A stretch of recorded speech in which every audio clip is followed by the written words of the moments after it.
Chinese President Xi Jinping has warned the CCP to maintain personal integrity and set rules for relatives to keep them away from corruption and also refrain from blindly following foreign examples and reckless action.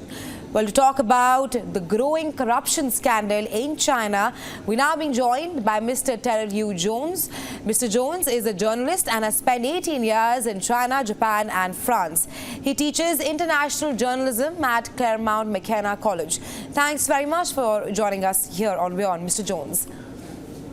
Good to be here, thank you. Now, Mr. Jones, the Chinese president has warned the Communist Party officials to keep their family members away from graft. But this is not the first time that he has issued such a warning. Why now? And what is different this time? Well, you're right. This has been a campaign of Xi Jinping since well before he became chairman of the Communist Party and president of China.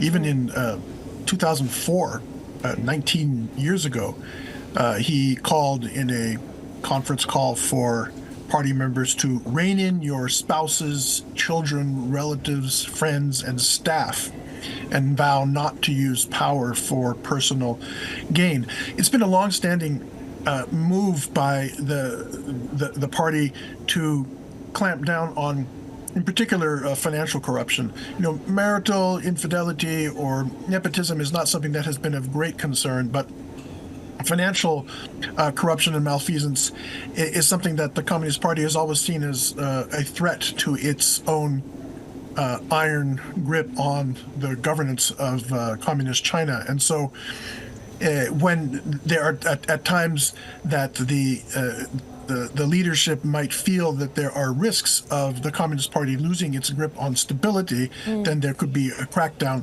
on such corruption as this. And the reason that it comes now is because it is still pervasive. It's still going on. It's very deeply rooted and has not really abated since Xi Jinping came to power more than 10 years ago. Right, Mr. Jones, to speak of how corruption is still prevalent, my second question is follow-up to that statement you made there. Why is corruption so rampant in China?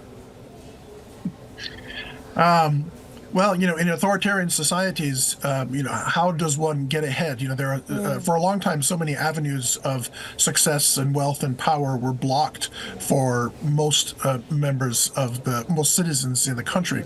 And that has become much more the playing field is more level now. There are many more opportunities to become rich, to travel, to own property, and such. But in any authoritarian society, especially when the people who don't have the power and influence look up at the leadership and they see nepotism, they see children of high-ranking officials studying abroad and getting high positions and making a lot of money through their connections.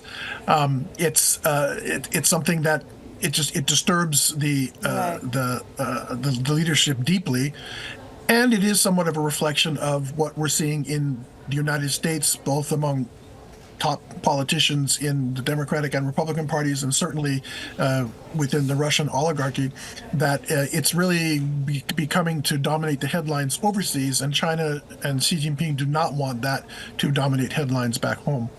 Mr. Jones, to speak of how people in China are envious of the top class, of the rich class in China. In such a scenario, she has clearly said that the top party men must set strict rules for the family members when it comes to the efforts against corruption. But in such an environment wherein people do want to move ahead in their lives in an authoritarianism society like China, will that directive be followed by the people of China?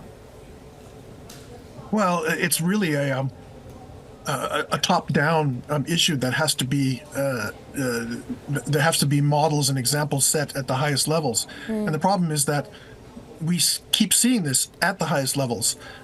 We see it with Xi Jinping himself, whose family was reported to have hundreds of millions of dollars of wealth in investments and assets in the insurance and other industries.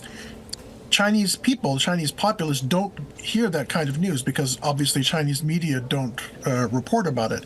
And so it's partly to, I think, keep these scenarios from coming up so that they don't get reported in ways that the general Chinese public will hear about it, because that is, again, the greatest threat to the stability and the rule of the Communist Party. But what are the steps that China is actually taking to curb corruption? I'm sorry, what measures are they taking? Absolutely, Mr. Jones. That's my question. What are the steps that China is taking to curb corruption? Because you speak of how they don't want any news of corruption coming out in open because they don't want to destabilize the whole administration. But what are the steps that the administration is actually taking to curb corruption? Well, they're going after people. They're going after people at the top.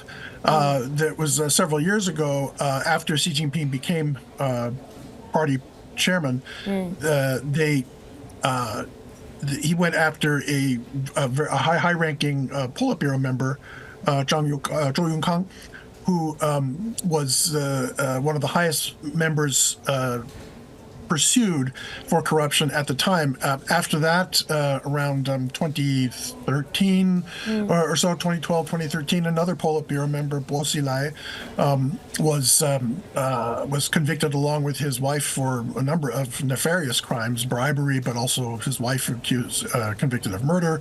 And then, of course, we've seen just in the past 6 months or so the disappearances and apparent detainment of foreign minister, the defense minister, the head of the rocket force, nuclear forces, and the commissar to the rocket forces. And so going after high-profile subjects and targets, I should say, at the top, are ways to show the general public and, in particular, other high-ranking party members that they are not immune. And that's what they hope will try to bring an end or at least a reduction to this.